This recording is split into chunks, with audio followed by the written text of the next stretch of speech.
গণঅভ্যুত্থান পরবর্তী অগ্রযাত্রাকে ঠেকাতে না পারে সেজন্য আমাদের বৃহত্তর ঐক্য প্রয়োজন। যে আধিপত্যবাদী আগ্রাসনী শক্তি তারা এখনো কার্যকর রয়েছে এবং তারা চক্রান্ত করছে এই জুলাই প্রজন্মকে নিঃশেষ করে দেওয়ার জন্য। এই সমমনা ৮ দলের সাথে আমরা একত্রে নির্বাচনে অংশগ্রহণ করব বলে আমরা সিদ্ধান্ত নিয়েছি। গুরুত্বপূর্ণ সিদ্ধান্ত উপনীত হয়েছে আমাদের দলের পক্ষ থেকে এবং সেটা আনুষ্ঠানিকভাবে জানানোর জন্য আজকের এই তাৎক্ষণিক প্রেস ব্রিফিং। আপনারা জানেন যে জাতীয় নাগরিক পার্টি এনসিপির পক্ষ থেকে আমরা প্রথম থেকে বলে এসেছি যে আমরা আসন্ন এই নির্বাচনে আমরা এককভাবে এই নির্বাচনে আমরা অংশগ্রহণ করতে চাই। আমরা ৩০০ আসনে প্রার্থী দিতে চাই এবং সে অনুযায়ী আমাদের প্রস্তুতি এবং পরিকল্পনা চলছিল। আমরা সারা দেশ থেকে মনোনয়ন আহ্বান করেছিলাম যারা প্রার্থী হতে চায়।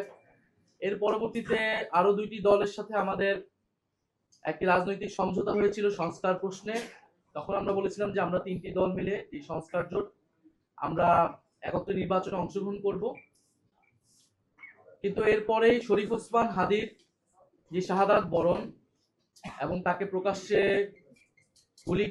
গুলি করার মাধ্যমে বাংলাদেশের রাজনৈতিক প্রেক্ষাপট অনেক বেশি পরিবর্তন হয়েছে।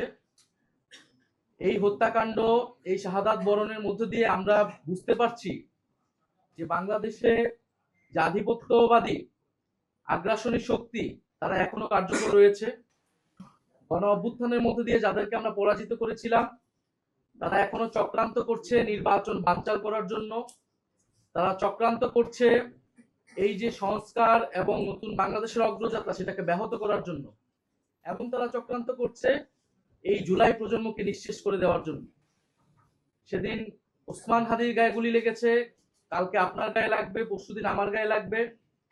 কারণ প্রথম এবং প্রধান টার্গেট করা হচ্ছে এই জুলাই গণ অভ্যুত্থানে যারা অংশগ্রহণ করেছে সারা দেশের তরুণরা, নাগরিকরা, শহীদ পরিবার, যারা আহত যোদ্ধা রয়েছে। ফলে এই পরিবর্তিত প্রেক্ষাপটে আমাদের কাছে মনে হয়েছে, আমরা দলীয় ফোরামে আলোচনা করেছি যে আমাদের এই মুহূর্তে এই নির্বাচন সুষ্ঠুভাবে সম্পন্ন করার জন্য, প্রতিযোগিতা পূর্ণ করার জন্য এবং যাতে আধিপত্যবাদী কোনো শক্তি আমাদের এই গণঅভ্যুত্থান পরবর্তী অগ্রযাত্রাকে ঠেকাতে না পারে সেজন্য আমাদের বৃহত্তর ঐক্য প্রয়োজন। সেই তাগিদ থেকেই আমরা জামাতে ইসলামী এবং তাদের যে সমমনা ৮ দল রয়েছে তাদের সাথে আমরা কথা বলেছি এবং তাদের যে নির্বাচনী সমঝোতা জাতীয় নাগরিক পার্টি এনসিপি সেই নির্বাচনী সমঝোতায় সম্মত হয়েছে। আমরা জাতীয় নাগরিক পার্টি এনসিপি এবং এই সমমনা ৮ দলের সাথে আমরা একত্রে নির্বাচনে অংশগ্রহণ করব বলে আমরা সিদ্ধান্ত নিয়েছি। দ্বিতীয় বিষয়টি হচ্ছে এই নির্বাচনী সমঝোতা এটি একদিকে যেমন নির্বাচনী বৈতরণী পার হওয়ার জন্য, অন্যদিকে আমাদের যে এনসিপি প্রথম থেকে সংস্কার বিচার প্রশ্নে আমরা কাজ করে যাচ্ছিলাম, সেই সংস্কার বিচার এবং আধিপত্যবাদ বিরোধী, দুর্নীতি বিরোধী এই বিষয়গুলোতে আমাদের ন্যূনতম কর্মসূচিও থাকবে। আমরা আমাদের রাজনৈতিক জায়গায় আমরা মনে করছি এই মুহূর্তে বাংলাদেশের এই সংকটগুলো রয়েছে, যেখান থেকে এই বাংলাদেশকে রক্ষা করতে হবে, জুলাই প্রজন্মকে রক্ষা করতে হবে এবং গণ অভ্যুত্থান পরবর্তী যে আমাদের আকাঙ্ক্ষা সেটা যাতে কোনোভাবেই ব্যাহত না হয়, এই জন্য আমরা একটা বৃহত্তর ঐক্যের জায়গায় পৌঁছেছি। আমরা আজকে আনুষ্ঠানিকভাবে আমরা শুধু এই ঘোষণাটি দিচ্ছি। ঘোষণাটি অলরেডি সমমনা ৮ দলের প্রেস ব্রিফিং থেকে আপনারা জানতে পেরেছেন।